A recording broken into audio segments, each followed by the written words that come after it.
예, 우리 주님께서 2000년 전에 이 땅에 있는 모든 사람들의 죄, 그리고 하나님을 대항해서 일어났던 모든 어그러지고 뒤틀어진 그런 질서, 이런 것들을 다 회복하시고 규정하시기 위해서 하나님의 오랜 예정과 섭리 가운데 계획하신 가운데 이제 역사 속으로 들어오셔서 십자가 사역을 지난 금요일 날 이제 감당하셨어요. 그래서 그 주님의 온전한 죄 없으신 주님의 희생과 돌아가신 그분의 보혈과 어떤 피 흘리심으로 인해서 저희들이 이제 새 생명이 됐고 하나님의 자녀가 회복이 된 거죠. 돌아가신 그 주님께서 성경의 보도에 의하면 세 번째 되는 날 새벽에 부활하셨다, 이렇게 우리들에게 전해주고 있어요. 성경의 기록을 우리가 복음서를 잘 살펴보면 예수님의 부활하심에 대해서 논증을 하려고 하지 않아요. 담담하게 예수님의 부활 사건 그 당시에 어떤 일들이 있었는지, 예수님을 만난 사람들의 이야기가 어떤 것인지, 그런 거에 대해서 이렇게 담담하게 풀어서 쓰고 우리들에게 전해주고 있는 거죠. 예수님의 부활이 이러이러해서 과학적이고 우리가 믿을만하고 그리고 우리가 신뢰해야 되고 이러이러해서 바로 이것이 사실이다, 이런 기록의 내용이 아니라고 하는 이야기예요. 왜 그렇습니까? 우리 인간 이성이 죽었던 사람이 다시 살아난다고 하는 그런 사실을 이해할 수가 없기 때문에 그런 거죠.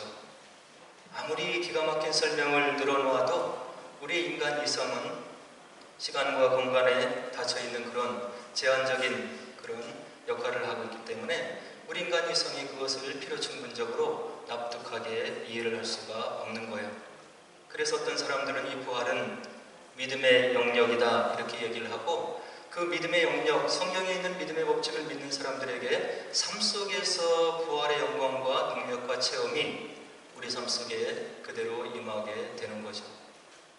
2000년 전에 만났던 많은 사람들이 체험했던 예수님을 통해서 병고침을 받았던 많은 사람들, 문제 해결을 받았던 많은 사람들과 동일하게 2000년의 세월을 격하고 있지만, 지금도 우리가 성경에 있는 대로 믿음의 법칙을 사용해서 그 사건을 믿고 예수님이 나 삶 속에 들어와서 역사하시기를 간절히 소원으로 아뢰면서 기도하면 그 주님께서 동일하게 역사를 하는 거예요.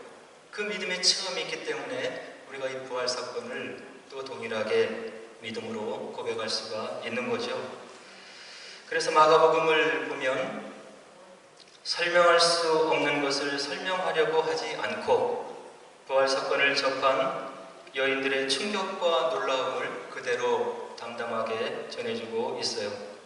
그리고 마가복음 조금 뒤에 쓰여진 마태복음에는 마가복음의 결론에 조금 더 첨가를 해서 이야기를 더 보태고 있는데, 무엇이냐면 예수님께서 승천하시기 전에 우리들을 향해서 던져주신 그 마지막 지상 명령이 무엇인지에 대해서 28장 하반절에 내용을 담고 있죠. 그리고 또 뭐라고 얘기를 하냐면, 예수님이 죽은 자 가운데 사흘 만에 부활했다고 하니까 사람들이 그것이 거짓말이라고 막 이야기를 하는 거예요. 믿을 수가 없었겠죠. 그래서 예수님의 부활하심에 대해서 거짓이라고 꾸며서 이야기를 하고, 제자들이 와서 시체를 도적질해 갔다고 이야기하는 그런 소문들이 있더라, 이렇게 마태복음은 그 소문에 대한 기록도 남기고 있는 것을 볼 수가 있죠. 오늘 함께 읽은 본문을 우리가 좀 더 살펴보면 예수님의 부활하심에 대해서 담담하게 그때 있었던 사건을 나열하고 서술해 나가는 마태의 필지를 우리가 접할 수 있는데요. 1절에 보니까 안식일이 지나고 나서 새벽에 막달라 마리아와 다른 마리아가 무덤을 보려고 갔더라. 예수님을 너무나 사랑했던 막달라 마리아, 향유 옥합을 깨뜨려서 예수님의 장사를 준비했던 막달라 마리아, 그리고 다른 이름의 마리아가 있는데, 돌아가신 예수님을 꿈에도 잊지를 못해서 그 시신이라도 보려고 무덤에 갔더라, 이렇게 마태가 기록을 하고 있어요. 그리고 이절은 뭐라고 하냐면, 큰 지진이 나고 주의 천사가 하늘로부터 내려와 돌을 굴려내고 그 위에 앉아있는 모습을 바로 이 목격자들이 보았더라, 이렇게 얘기를 하고요. 또 언약을 지키는 자들이 그를 무서워하며 죽은 사람과 같이 되었던 그런 현상들이 있었더라. 4절이 보도하고 5절과 6절에 보니까 그 천사가 무엇이라고 찾아온 사람들에게 얘기를 하냐면 무서워하지 말라. 예수님께서 살아생전에 너희들과 있을 때 말씀하시던 대로 살아나셨느니라. 이런 복된 소식을 그 찾아온 무리들에게 전해줬다 이렇게 얘기를 하고 있고요. 7절에 보니까 천사가 계속해서 이야기를 해나가고 있는데 가서 제자들에게 예수님이 죽은 자 가운데서 살아나셨고 갈릴리에서 너희가 부활하신 예수님을 보게 될 것이라고 전하라. 여인들에게 이야기를 전하는 천사의 모습을 7절에서 확인할 수 있고요. 8절에 보니까 그 여인들의 반응이 있는데 여자들이 무서움에 쌓였더라. 그러나 큰 기쁨 가운데 있었더라. 그리고 나서 제자들에게 다가가서 부활하신 예수님을 바로 제자들에게 전하려 가다가 만났더라. 이렇게 이야기를 전하고 있죠. 그리고 9절에 보니까 부활하신 예수님을 그 여인들이 만났는데 예수님께서 여인들에게 이와 같이 물으시오. 너희가 평안하냐? 그리고 10절에 친히 음성을 들려서 또 얘기를 전해주시는데 무서워하지 말라. 그리고 가서 내 형제들에게 갈릴리로 가라. 거기서 너희들이 나를 보리라. 부활하신 주님께서 첫 번으로 만나준 사람들이 여인들이었다고 오늘 본문 말씀은 우리들에게 증언을 해주고 있는 거예요. 아까도 말씀드렸듯이 이와 같은 예수님의 부활 사건은 그 당시나 지금이나 믿을 수가 없는 사건입니다. 우리의 생각으로, 우리의 이성으로, 우리의 헤아림으로 죽은 사람이 어떻게 죽었다가 다시 살아나랴 하는 생각이 있고 우리가 알고 있는 그 과학의 물리 법칙으로 설명할 수 없는 그런 부분이 있기 때문에 바로 이해할 수 없는 것이라고 이야기를 하고 있는 것이죠. 근데 부활에 대해서 많은 사람들이 의심을 했어요. 기독교가 허구를 말하고 있는 것이다. 거짓을 말하고 있는 것이다. 신화를 극대하게 바로 확장해서 많은 사람들을 현혹시키고 지금도 바로 그 많은 무리들을 잘못된 길로 인도하는 것이다. 이와 같이 얘기하는 많은 사람들이 있었어요. 그래서 공산당 선언을 했던 마르크스 같은 경우는 아편이다 이런 이야기를 우리들에게 지금도 전해주고 있는 거예요. 물론 그들이 왜 그렇게 종교를 폄하하고 또 나쁜 쪽으로 얘기하는지는 우리가 스스로 반성해야 될 그런 부분들이 많이 있는 거죠. 예수님을 믿는 백성으로서 이 땅에 살면서 빛과 소금의 삶을 살지 못하고 오히려 믿지 않는 사람들보다도 못한 그런 삶의 모습을 살아가는 기독교인들, 그리고 그런 모습을 보이는 잘못된 공교의 모습들이 있기 때문에 그런 비판을 받아 마땅한 거예요. 그러나 그와 같은 잘못이 있다고 해서 진리가 가려지는 것이 아닌 거죠. 그래서 수많은 사람들이 성경 복음서에 쓰여있는 예수님의 이 부활 사건에 대해서 의심을 가지면서 그것이 그런 것이 아니다 이렇게 도전했다가 나중에 믿음으로 돌아서는 그런 믿음의 행렬이 있는데 오늘 소개해드릴 바로 미국인 변호사이면서 하버드대 교수였던 사이먼 그린리프라고 하는 학자의 얘기를 좀 나누려고 이렇게 합니다. 이 사람은 18세기, 19세기에 미국의 변호사였어요. 그리고 세계에서 가장 훌륭한 대학이라고 하는 하버드 대학의 교수였는데요. 이 사람이 법을 가리키면서 바로 이야기를 나누다가 학생들에게 그런 이야기를 어쩌다가 한 것 같아요. 예수가 부활했다고 하는 것을 너희들이 믿고 있느냐? 어떻게 그런 허망한 사건을 너희들이 믿으면서 너희들의 인생을 낭비하려고 그렇게 하느냐? 수업 시간에 이런 이야기를 담담하게 나눴던 것 같아요. 그때 한 똑똑한 학생을 통해서 이제 질문을 받고 도전을 받게 되는데 교수님은 논리적인 사람이지 않습니까? 무슨 사건이 있을 때, 범죄 사건이 있을 때 그것이 과연 그러한가 해서 조사하고 철저히 연구해서 논리적으로 증언하는 그것이 교수님의 직업이고 그런 일을 지금까지 해오지 않았습니까? 예수 그리스도에 대해서, 부활에 대해서 성경에서 무엇라고 얘기하는지, 기독교 2000년 역사에서 무엇라고 얘기하는지 교수님이 지금까지 해오던 대로 정직하게 교수님의 이성을 사용해서 바로 연구를 하시고 그 다음에 증거를 가지고 우리들에게 와서 예수를 믿는 것이 허상이라고 이야기를 해야 교수님다운 것이지 않습니까? 이런 질문을 받고 도전을 받은 거예요. 이 교수가 겸손한 것이 그런 학생들의 질문을 받고 나서 생각해보니 자기가 아무 근거 없이 예수의 부활을 부인했고 바로 그런 이야기를 주변의 많은 사람들에게 전했음을 자기가 스스로 살피면서 내가 그러면 성경을 다시 한번 읽어보겠다. 그리고 내가 아는 지식을 총동원해서 역사 속에서 무슨 일이 있었는지 역사가 무엇을 얘기하는지를 연구해보고 내가 너에게 답을 전해주마. 이런 약속을 하고 이 사람이 이제 성경을 뒤지기를 시작했어요. 그리고 역사를 살펴보고 문헌들을 살펴보고 연구를 했는데 이 사람이 연구를 하는 과정 속에서 예수님을 만났다고 하는 사실이에요. 그때까지 철저하게 기독교에 대해서 부정적이었고 예수님의 부활에 대해서 부정적이었던 이 학자가 예수님을 부활을 그 이성적으로 철저히 과학적으로 논리적으로 부정하기 위해서 연구를 하다가 그가 다시금 주님께로 돌아오는 고백을 했다고 하는 그런 역사적인 바로 우리들의 신뢰가 있는 거죠. 그래서 이 사람이 이후에 이제 예수님의 부활 사건을 증언하는 여러 가지 아티클을 쓰고 나중에 복음 전도자들의 증언이라고 하는 책을 쓰면서 예수님의 부활 사건은 역사적인 것이고 역사 속에서 이루어졌던 것이고 기독교인들이 꼭 마음속에 담고 있어야 될 그런 사건이었음을 이 사람이 증언하고 바로 그 책 속에서 이야기를 하고 있는 거예요. 이 사람이 8가지의 증거를 저희들에게 주었어요. 첫 번째, 성경 기록에 보니까 예수님이 묻혀있던 아리마대 요셉 그 돌문에 붙여 있었던 것이 로마 황제가 인증을 한 로마 황제의 직인이 찍혀있는 그런 인증, 인봉이 붙어 있었다 하는 것을 바로 성경에서 이야기를 하고 있다 이런 얘기를 하죠. 근데 이 로마 황제의 인봉과 이 봉인은 굉장히 중요한 의미가 있는 거예요.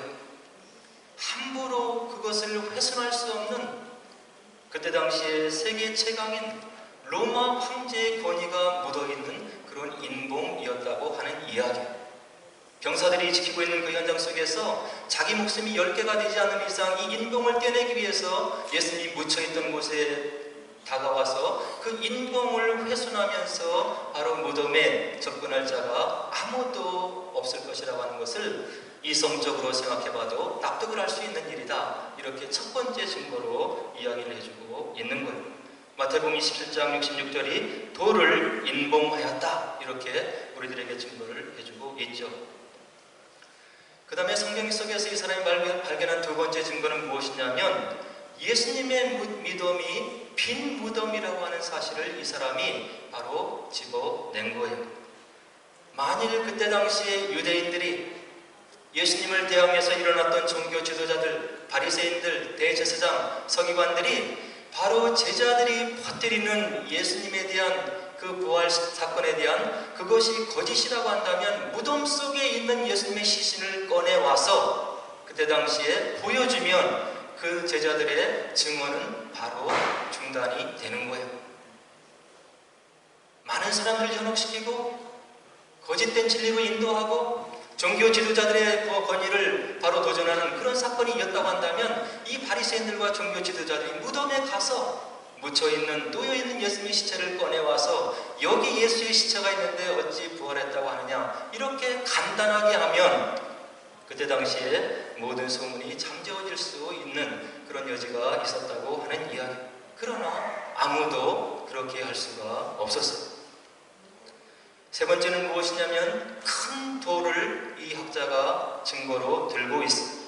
예수님의 무덤에 막아놨던 돌은 1.3톤에서 1.8톤이나 되는 거대한 돌인데 로마 병정들이 그것을 지키고 있는데 거기에 소리 소문 없이 접근을 해서 그 큰 돌을 굴려내고 바로 예수님의 시체를 훔쳐가려고 하면 지키고 있는 수직하고 있는 파수꾼들을 깨우지 않고 그들에게 들키지 않고는 이런 일들이 있을 수 없다고 하는 것을 우리가 이성적으로 생각해봐도 맞는 이야기인 거예요. 또 한 가지 그때 당시 제자들은 겁쟁이로 있었어요. 겟세마네 동산에서 잡혀가시는 예수님을 모른다고 다 부정하고 떠났던 제자들, 그리고 베드로도 수제자도 작은 여아이의 소리를 통해서 내가 그를 도저히 모른다고 소리치면서 자기 목숨을 부지하기 위해서 도망갔던 그런 겁쟁이들 제자들이었다고 하는 이야기.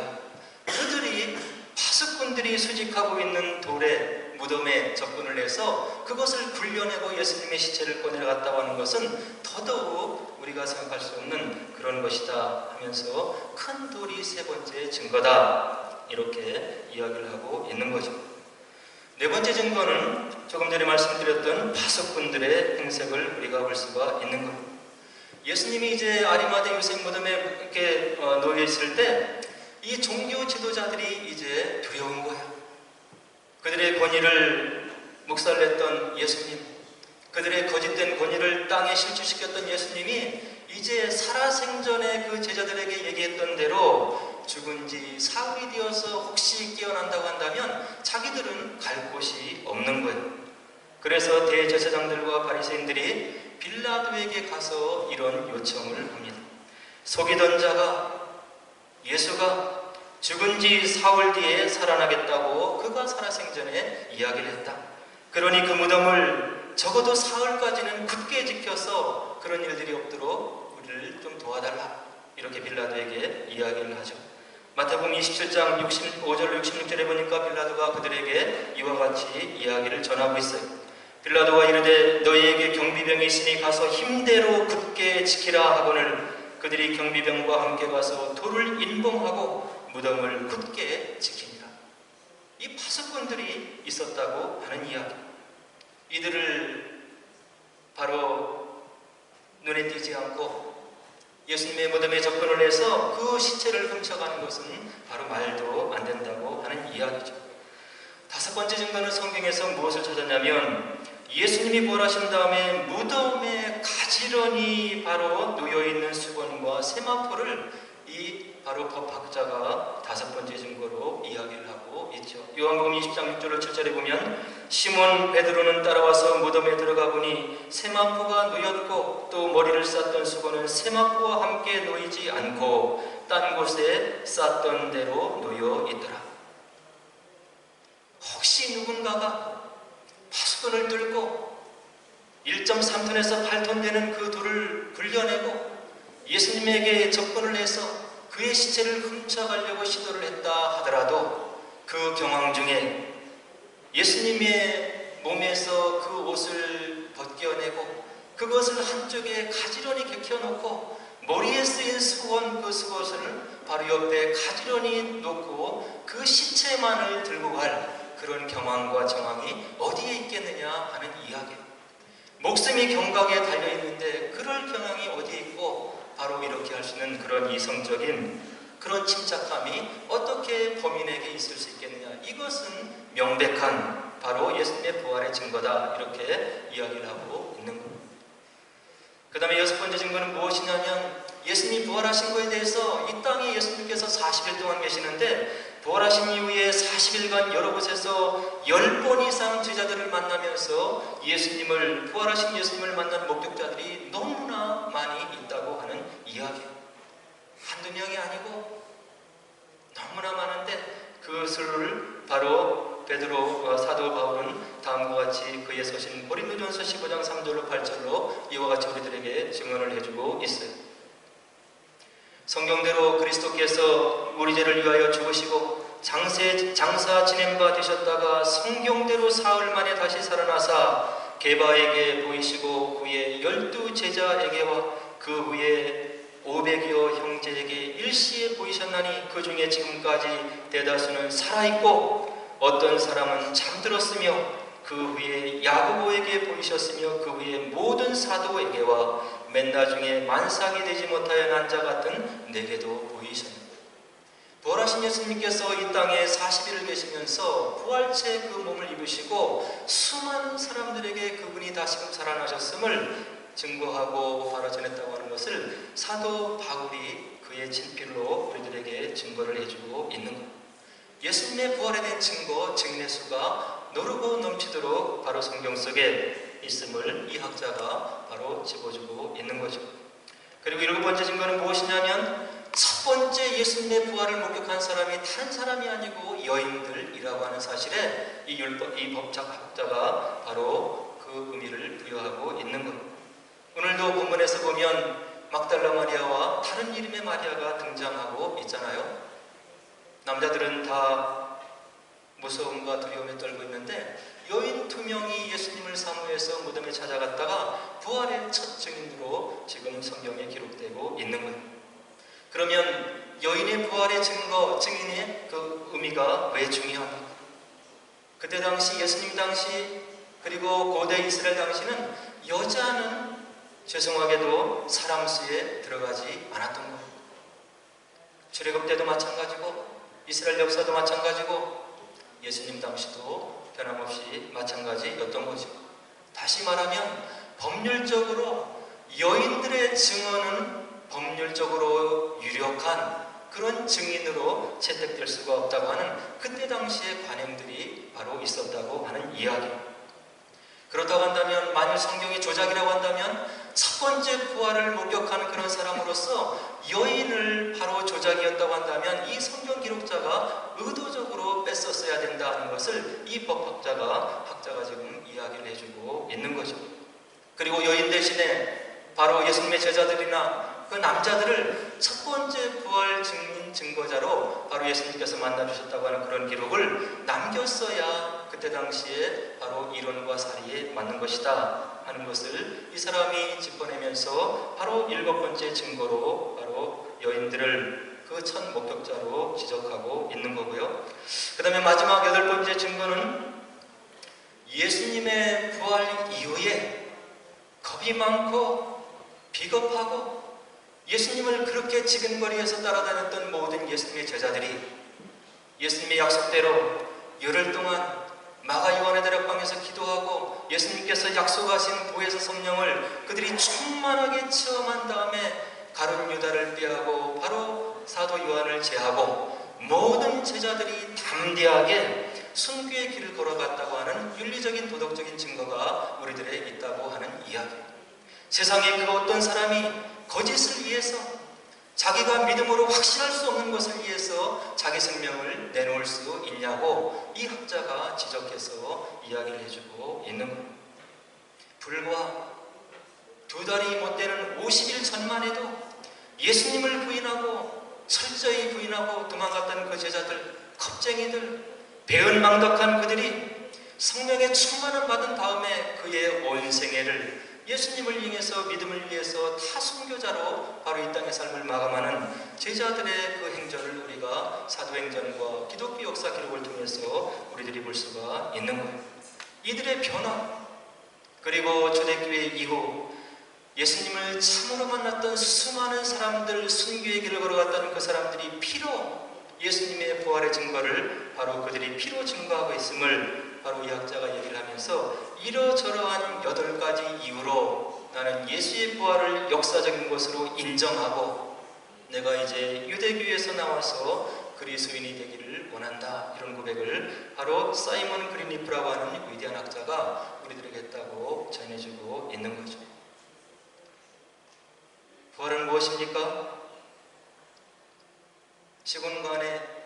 시간과 공간의 인간의 역사 속에 인간의 몸을 입고 들어오신 하나님께서 이 땅에서 행하신 모든 가르침 그리고 주변에 믿음이 없는 사람들의 믿음을 돕기 위해서 행했던 모든 기사이죠. 그리고 예수님이 살렸던 모든 죽음에서 나온 사람들, 예수님이 이 땅에 3년 동안 행했던 모든 것을 하나님께서 내가 인정한다, 내가 보낸 아들이고 내가 약속 가운데 보낸 메시아고 이 예수가 행한 모든 가르침과 모든 사건, 모든 기사의적을 내가 친히 인정한다고 하는 그런 인정의 표시로 하나님께서 역사 속에서 부활의 사건을 우리들에게 보여주신 거라고 바로 학자들은 또 이야기를 하고 있는 거예요. 이 예수님을, 이 하나님을 저 여러분들이 믿고 있는 거예요. 그때뿐만이 아니라 지금도 아까도 말씀드렸듯이 우리가 이것을 믿음의 법칙을 사용해서 믿음으로 기도하고 주님께서 나의 삶 속에 들어오시기를 원하는 그런 간절한 마음을 가지고 기도하면 오늘도 병이 고쳐지고 나의 기도가 응답이 되고 나의 마음속에 위로가 있는 것이고 어려움을 이겨낼 수 있는 그런 힘이 하나님께서 우리에게 주신다고 하는 믿음의 체험들이 저와 여러분들에게 있는 거예요. 그래서 저와 여러분들이 믿고 있는 이 예수님이 거짓이 아니고 하나님의 메시아인 것이고 그분이 정말로 참으로 부활하신 것이고 죽음 이후에 오래 살 것 같지만 불과 20, 30년 후에 우리가 모두 다 죽음을 맞닥뜨리는데 죽음 너머에 있는 세계가 실제라고 하는 것을 예수님의 부활 사건이 우리들에게 증거를 해주고 있는 거예요. 세상에 많은 사람들이 예수님이 어딨냐고 이야기를 하고 있어요. 수많은 사람들이 매체를 통해서 복음을 듣고 말씀을 전해 듣고 있지만 그들이 코웃음으로 비웃음으로 이것을 그냥 넘기는 그런 현실들을 우리가 안타깝지만 보고 있는 거예요. 바라기는 우리에게 참 소망을 주신 부활하신 예수님, 그리고 우리도 이 다음에 예수님과 같이 무엇인가 이해할 수 없고 형용할 수 없지만 그 부활체로 우리가 다시금 살아나서 주님 나라의 영원한 세계, 우리가 이해할 수 없는 영원이라는 세계를 바로 주님과 함께 우리가 같이 살면서 그 나라에 가서 지구의 만족을 누리면서 우리가 지금은 이해할 수 없지만 그 나라에 함께 무엇인가 이루면서 주님을 영원하게 하는 그 나라가 있음을 꼭 믿으시고 귀한 마음을 가지시고 믿음을 가지시고 말씀을 새겨 들으시고 그리고 성령께 기도하셔서 주님이 원하시는 그런 증인되는 주님이 원하시는 아름다운 삶을 사시기를 주의 이름으로 간절히 축원을 드립니다.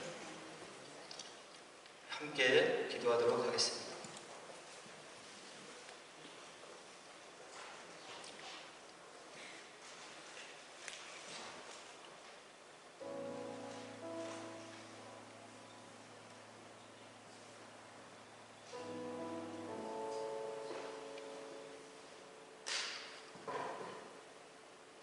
우리가 살고 있는 이 세상과 끝을 모르는 온 우주는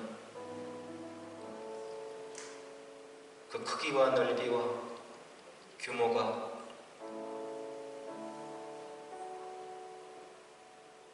티끌과 같은 경점을 살고 가는 우리들을 겸비하게 해주는 것을 느낄 수 있습니다. 밤하늘에 눈을 들어 머리를 들어 하늘만 올려봐도 내 좁은 머리로 내 작은 이성으로 이해할 수 없는 세계가 끝간데 없이 펼쳐져 있음을 우리들이 확인할 수가 있습니다. 과학이 증명할 수 없는 세계, 세상의 이치를 다 설명할 수 없는 과학의 제한성, 우리가 보고 들으면서 겸비할 수가 있는 것입니다. 인간의 차원을 넘어서서 존재하는 하나님 나라의 능력과 권세가 우리 삶 속에 임하게 하옵소서.